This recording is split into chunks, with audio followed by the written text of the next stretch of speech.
வணக்கம் நண்பர்களே. நம்ம பொற்கொடி பொன்மலர் அப்படின்னு சொன்னால் நம்ம பெண்களுக்கு வைக்கக்கூடிய பேர் அழகான பேர் அப்படின்னு நினைப்போம்.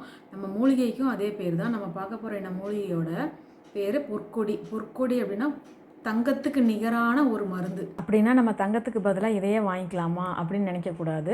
தங்கம் நம்ம உடம்பை எப்படி தங்கம் மாதிரி ஆகிறதுக்காக இந்த மருந்தை உபயோகப்படுத்தினோம்னா நம்ம உடம்பு தங்கம் போல் ஜொலிக்குங்கிறதுக்காக தான் இதுக்கு பொற்கொடின்னு பேர் வச்சுருக்காங்க.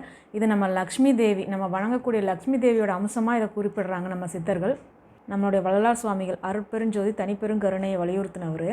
அவர் ஒரு கரிசலாங்கண்ணி செடியை ஒரு மனிதன் எங்கே பார்த்தாலும், அதாவது வயல்வெளிகளில் பார்த்தாலும் சரி, எங்கே பார்த்தாலும் சரி, அது திருமாலின் அவதாரம். மனிதர்களுடைய நோயை, எல்லா வகையான நோய்களையும், எல்லா வகையான பிணிகளையும் தீர்க்கக்கூடியது. அதனால் அது எங்கே பார்த்தாலும் நம்ம கையெடுத்து வணங்கணும் அப்படின்னு வள்ளலார் வலியுறுத்தியிருக்காரு. இந்த கரிசலாங்கண்ணியில் 4 வகை இருக்குது. மஞ்சள் பூ, நீலப்பூ, வெள்ளைப்பூ, சிகப்பு பூ. அதாவது வெள்ளையும் மஞ்சளும் நம்மளுக்கு இப்போ கிடச்சிக்கிட்டு இருக்குது. அந்த சிகப்பும் நீல கலரும் பல வகையான மலைப்பிரதேசங்கள், அதாவது நீர் வளம் மிக்க மலைப்பிரதேசங்களில் மட்டும்தான் அது கிடைக்கும். என்னுடைய வள்ளலார் சுவாமிகள் வணங்கக்கூடிய, நம்மளை வணங்குறக்கும் வலியுறுத்தின அந்த கரிசலாங்கண்ணி இப்போ பல வகையான இடங்களில் கிடைக்கிறதே கிடையாது.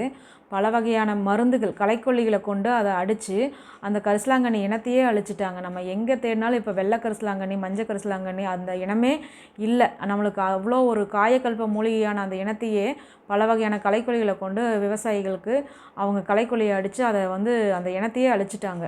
இனிமேலாவது நம்ம இந்த வீடியோவை பார்த்துட்டாவது விவசாயிகள் அந்த களைக்கொல்லியை கரிசலாங்கண்ணிக்கு அடிக்காமல், குறிப்பாக கரிசலாங்கண்ணிக்குனே தனியாக களைக்கொல்லி வருது, அந்த களைக்கொல்லியை அடிக்காமல் சாதாரண வகையில் களை எடுக்கிறது மூலயமா அதை எடுக்கிறதுனால அந்த இனம் மீண்டும் மீண்டும் அது நம்மளுக்கு கிடச்சிக்கிட்டே இருக்கும். அதனால் களைக்கொல்லிகளை அடைக்கிறத நம்ம நிறுத்தணும்.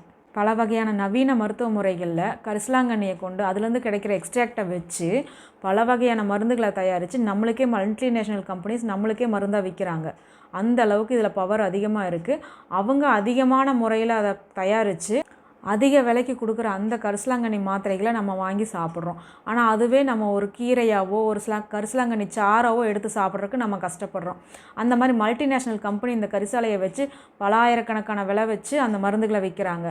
அந்த தயாரிப்புகளை நம்ம வாங்கி சாப்பிட்றோம். ஆனால் அதில் நம்ம அதிகமாக கவனிக்கிறதுல அது கரிசலாங்கண்ணியை கொண்டு தயாரிக்கப்படுதுன்னு. இதுவே நம்ம கரிசலாங்கண்ணி சாறு, கரிசலாங்கண்ணி மாத்திரை, கரிசலாங்கண்ணி சூரணம் அப்படின்னு சொன்னால் அது என்ன கரிசலாங்கண்ணியை வச்சு சாப்பிட்றது, அது கசக்கும், இல்லை ஒரு மாதிரியாக இருக்கும், அதெல்லாம் சாப்பிட்றதுக்கு நம்மளுக்கு பிடிக்காது, இதை எப்படி சாப்பிட்றது அப்படின்னு சொல்லி நம்ம பேஷண்ட்ஸும் பல பேர் கேட்குறாங்க. நம்ம இயற்கையான முறையில் இயற்கையாக கிடைக்கக்கூடிய இந்த கரிசலாங்கண்ணியை வச்சு நம்ம எளிதாக செய்யக்கூடிய மருந்துகள் நம்ம உடலுக்கு ரொம்ப எளிதாக ஜீரணிக்கக்கூடிய சக்தியும், அது எளிதாக அதில் உள்ள பயனும் நம்மளுக்கு கிடைச்சிரும். அப்படி கிடைக்கிறது மூலயமா சாப்பிட்டு தெரிஞ்சவங்க இந்த கரிசலாங்கண்ணியை ரொம்பவே விரும்பி எடுத்துக்கிறாங்க. முக்கியமாக நம்ம ராஜ உறுப்புகள், நம்ம உடம்புல இருக்கிற ராஜ உறுப்புகள் அனைத்துக்குமே இந்த கரிசலாங்கண்ணி மிகவும் நல்லது. அதாவது மெயினாக லிவர் ஃபங்க்ஷன், லிவர் எப்படி ஆயிருந்தாலும் சரி, டாக்டர்ஸ் என்ன சொன்னாலும் சரி, லிவர் உங்களுக்கு ரொம்ப பல்ஜ் ஆயிடுச்சு, இல்லை ஃபேட்டி லிவர், இல்லை எந்த மாதிரியான பிரச்சனைகள் அந்த லிவரில், இல்லை லிவர் ரொம்ப சுருங்கிருச்சு, அந்த மாதிரி நிலைமையில் இருந்தால் கூட நம்ம இந்த கரிசலாங்கண்ணியை வச்சு நம்ம ட்ரீட் பண்ணுறது மூலியமாக சீக்கிரமாக அவங்களுக்கு லிவர் ரீஜெனரேட் ஆகி லிவர் புதுசாக அந்த சின்ன வயசில் லிவர் எப்படி இருந்துச்சோ அதே மாதிரி ஆகக்கூடிய நிலைமை இந்த கரிசலாங்கண்ணியை உபயோகப்படுத்துறது மூலயமா இருக்குது. நம்ம சித்தர்கள் ஞான சாதன மூலிகையில் கரிசாலை, தூதுவளை, கண்டங்கத்திரி அப்படி இந்த 3 தான் சொல்லியிருக்காங்க. மிகவும் முக்கியமாக கரிசாலையோட பயன்கள் நம்மளுக்கு ரொம்பவும் அவசியம் தேவை. அதனால் இதை நம்ம அழியாமல் பாதுகாத்துக்கணும். கரிசல்னால் இன்னொரு அர்த்தம் தங்கம்னு இருக்குது. கரிசல் ஆம் கான் நீ, அதைத்தான் ஸ்லேடையாக கரிசலாங்கண்ணின்னு நம்ம சொல்லிகிட்ருக்கோம். இது கல்லீரலை மட்டும் பலப்படுத்தாது, நம்மளுடைய மண்ணீரல், நுரையீரலுக்கு தகுந்த மாதிரி ட்ரீட்மெண்ட்ஸ் இருக்குது. அதுக்கு நான் சொல்கிறேன். நுரையீரல், நம்ம ஆஸ்துமா பிரச்சனைகள், நுரையீரல் சம்மந்தப்பட்ட அனைத்து பிரச்சனைகளுக்கும் இந்த கரிசலாங்கண்ணி எந்த மாதிரி பயன்படுத்தணும், கல்லீரலுக்கு எந்த மாதிரி பயன்படுத்தணும், மண்ணீரலுக்கு எந்த மாதிரி பயன்படுத்தணுங்கிறத நான் சொல்கிறேன்.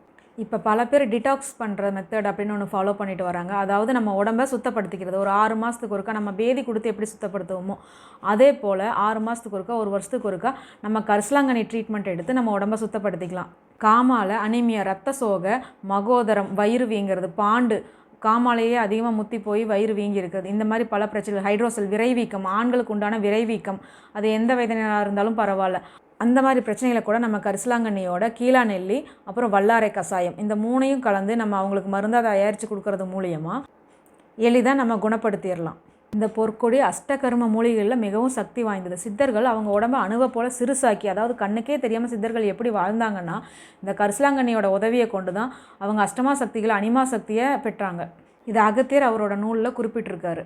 இந்த கரிசாலையை நம்ம எல்லாருக்குமே சின்ன வயசு குழந்தையிலேருந்து 1 வயசு குழந்தை முதல் கொண்டு 100 வயசு தாத்தா வரைக்கும் எல்லாருமே இதை பயன்படுத்தலாம். இதை பயன்படுத்துறது மூலயமா எந்த காலகட்டத்திலையும் குணமே ஆகாதுன்னு சொல்கிற நோய்கள் கூட இந்த கரிசலாங்கண்ணி மூலயமா குணமாயிரும். சைனஸ், டஸ்ட் அலர்ஜி, ப்ரோங்கைட்டிஸ் இந்த மாதிரி பிரச்சனை இருக்கிறவங்க கரிசாலை சாறையும் அது கூட நல்லெண்ணெயும் சேர்ந்து கலந்து காய்ச்சி வச்சுக்கிட்டு டெய்லியும் காலையில் 2 ml சாயந்தரம் 2 ml குடிச்சிட்டு வரணும். அதாவது 6 மணிக்கு முன்னாடியே அந்த எண்ணெயை குடிச்சிடணும். 7 மணி 8 மணிக்கு குடிக்கக்கூடாது.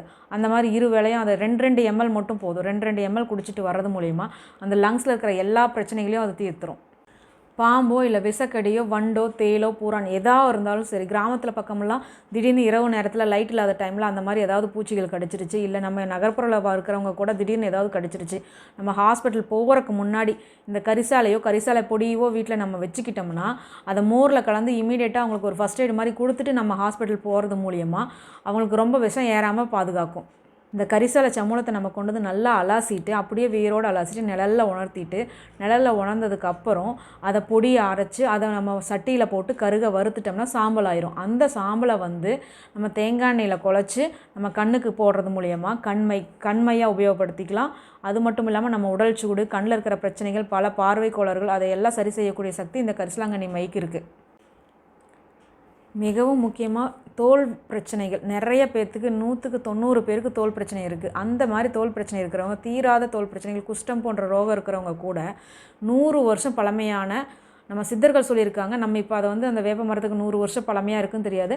பட் நம்ம தாத்தா காலத்தில், நம்ம பாட்டி காலத்தில் எங்கேயாவது வேப்ப மரம் இருந்ததுன்னு சொல்லியிருப்பாங்க இல்லையா, அந்த மாதிரி பழைய வேப்ப மரத்து பட்டையை எடுத்துகிட்டு அதாவது ஒரு 100 கிராம் பட்டையை எடுத்து அதுக்கு 1 லிட்டர் கரிசலாங்கண்ணியை ஆட்டி தண்ணி விடாமல் ஆட்டின சாறு எடுத்து அந்த பட்டையை அதில் ஊற போட்டு அதை அப்படியே நம்ம வெயிலில் வச்சு கிளறிக்கிட்டே இருக்கணும். அந்த பட்டை அந்த சாறை எல்லாம் உறிஞ்சிரும். அந்த கிளறி வேறு பாத்திரத்தில் ஒட்டக்கூடாது. அந்த பட்டையில் எல்லாம் ஒட்டி அதை உறிஞ்சிரும். அதுக்கப்புறம் அந்த பட்டையை மறுபடியும் ஒரு வாரம் வெயிலில் காய வச்சு அதை இடித்து சூரணமாக்கி நல்லா பொடியாக நைஸாக அதை துணியில் சலித்து எடுத்து வச்சுக்கிட்டு பசும்பாலில் டெய்லி காலையிலையும் நைட்டு குடிச்சிட்டு வந்தாங்கன்னா அவங்களுக்கு அந்த தோல்வியாதி பிரச்சனையே மறுபடியும் திரும்ப வராது. இதுக்கு முக்கிய காரணம் வேம்போட பட்டை கரிசலாங்கண்ணி சாறில் நம்ம பாவனை பண்ணி அதை நம்ம உபயோகப்படுத்துகிறோம். இதுக்கு நிகரான மருந்தே இல்லைன்னு சொல்லலாம். அந்த அளவுக்கு இந்த 100 வருஷம் பழமையான வேம்பு பட்டையும் கரிசலாங்கண்ணி சாறும் சேர்ந்து நம்ம உடம்புல இருக்கிற எல்லா வகையான கிருமிகளையும் அழித்து நம்ம தோலில் எந்த பிரச்சனையும் இல்லாமல் நம்ம தோலை சருமத்தை ரொம்ப மிருதுவாக பாதுகாத்துக்கும். நான் சொல்லவே தேவையில்லை. கரிசலாங்கண்ணி இந்த பயன்லாம் நீங்கள் சொல்லிட்டீங்க. புதுசாக நான் ஒன்று சொல்ல போகிறது கிடையாது. எல்லாருக்குமே முடி கொட்டுதுங்கிற பிரச்சனை நிறையா இருக்கும். எல்லாருக்குமே இதுக்கு ஒரு தீர்வானது கரிசலாங்கண்ணி எண்ணெய் மட்டும்தான். இந்த கரிசலாங்கண்ணி சாரோட நம்ம வேம்பு, அப்புறம் துளசி, தானி, செம்பருத்தி பூ இதழ், செம்பருத்தி பூவோட இலை, பசும்பால், மெயினாக நிறைய பேர் பசும்பால் கலக்க மாட்டாங்க. பசும்பால் இல்லை தேங்காய் பால் நம்ம ஹேர் ஆயில் காய்ச்சிறப்ப அதை கலந்து காய்ச்சறது மூலயமா நம்ம ஹேருக்கு நல்லா ஷைனிங்காகவும் இருக்கும், நம்ம ஹேர் க்ரோத்துக்கும் நல்லாவும் இருக்கும். நம்ம சாராக ஊற்றி எங்களுக்கு காய்ச்ச தெரியல அப்படின்னா இந்த இலைகளை எல்லாம் கரிசலாங்கண்ணி, மருதாணி, செம்பருத்தி பூ இலை, இன்னும் துளசி, அப்புறம் வேம்பு இதையெல்லாம் நல்லா சேர்ந்து அரைச்சி பேஸ்ட் மாதிரி அரைச்சி நிழலில் உணர்த்தணும். வெயிலில் உணர்த்தக்கூடாது. நிழலில் உலர்த்தி அது ஒரு அடை மாதிரி நம்ம ஒரு காஞ்சு ஒரு இதாக இருக்கும் ஸ்ட்ரிப், அதை எடுத்து வச்சுக்கணும். அப்புறம் எண்ணெயில் போட்டு காய்ச்சக்கூடாது. அதை போட்டு வெயிலில் வச்சிடணும். வெயிலில் வச்சு ஒரு மாதம் 2 மாதம் அந்த மாதிரி வெயிலில் வச்சு அந்த தேங்காய் எண்ணெயை கண்ணாடி பாட்டில் ஊற்றி வெயிலில் வச்சு எடுத்து வச்சுக்கணும். அப்போ அது ஹேர் ஆயிலுக்கு நல்லாயிருக்கும். நிறைய பேர்த்துக்கு தெரியறதில்ல. இயற்கை மூலிகளை நம்ம எப்படி பயன்படுத்தணுமோ அப்படி தான் பயன்படுத்தணும். ஒருத்தர் வந்திருந்தாங்க, நம்ம கஸ்டமர் ஒருத்தர் 5 மாத குழந்தைக்கு குப்பைமேனி தலையை ஊற்றிருக்காங்க. நம்ம தலைசாறு தப்பு சொல்ல முடியாது. அந்த குழந்தைக்கு அது டோசேஜ் அதிகம். 5 மாத கை குழந்தைங்கிறப்ப அவங்களுக்கு கொடுக்க வேண்டிய டோசேஜ் அதிகம். அதாவது துளசி, திருநீர் பத்திர சாறு, அப்புறம் கற்பூரவள்ளி, இந்த சாறுகளை நம்ம அவங்களுக்கு தண்ணியில் கலந்து தான் கொடுக்கணும். 5 ml சாராக இருந்தால் 5 ml சுடுதண்ணியில் கலந்து தான் அவங்களுக்கு கொடுக்கணும். அதை சுடுதண்ணியில் தான் கலக்கணும், பச்சையாக ஊற்றக்கூடாது. அதே போல் அப்படி இல்லையா அந்த இலைகளையெல்லாம் தண்ணியில் ஊற போட்டுருங்க நைட்டே. காலையில் அந்த தண்ணியை கொதிக்க வச்சு அந்த தண்ணியை எடுத்துகிட்டு அந்த குழந்தைக்கு அதை கொடுங்க. அது இல்லாமல் டைரெக்டாக சாறுகளை சின்ன கை குழந்தைங்களுக்கு கொடுக்கக்கூடாது. அதை நல்லா தெளிவாக கேட்டுக்கிட்டு நீங்கள் கொடுக்கணும். 5 மாத குழந்தைக்கு அது கொடுக்கக்கூடாது. நம்ம மூலிகை சாறுகளை எந்த மாதிரி கொடுக்கணும், எந்த மாதிரி கையாளணும், குழந்தைங்களுக்கு கொடுக்குறப்ப 1 வயசு குழந்தைக்கு எப்படி கொடுக்கணும், 2 வயசு குழந்தைக்கு எப்படி கொடுக்கணும், 5 வயசு குழந்தைக்கு எப்படி, 10 வயசு குழந்தைக்கு எப்படிங்கிறத நீங்கள் தெளிவாக கேட்டுக்கலாம். எனக்கு வாட்ஸ்அப் மூலியமாக அனுப்புனீங்கன்னா நான் தாராளமாக அதுக்காக டைம் ஒதுக்கி அதுக்கு நாங்கள் பதில் அனுப்புகிறோம். தயவு செஞ்சு நீங்கள் குழந்தைங்களுக்கு, கை குழந்தைங்களுக்கு, 5 மாத குழந்தைங்களுக்குலாம் எதுவும் தெரியாமல் நீங்களே டைரெக்டாக பொரிச்சிட்டு அந்த சாரை சுத்தம் பண்ணாமல் கசக்கி புழிஞ்சு ஊற்ற வேண்டாம். இது போல் பல மூலிகை தகவலுக்கும் மருத்துவ குறிப்புகளுக்கும் நம்ம சேனலை தொடர்ந்து வாட்ச் பண்ணுங்கள். புதுசாக பார்க்குறவங்களா இருந்தால் நம்ம சேனலை ஷேர் பண்ணி, லைக் பண்ணி, சப்ஸ்கிரைப் பண்ணிடுங்க. மறக்காமல் பெல் ஐக்கானை தட்டிடுங்க. அப்போ தான் நம்மளோட எல்லா வீடியோஸும் உங்களுக்கு நோட்டிஃபிகேஷன் வரும். நன்றி, வணக்கம்.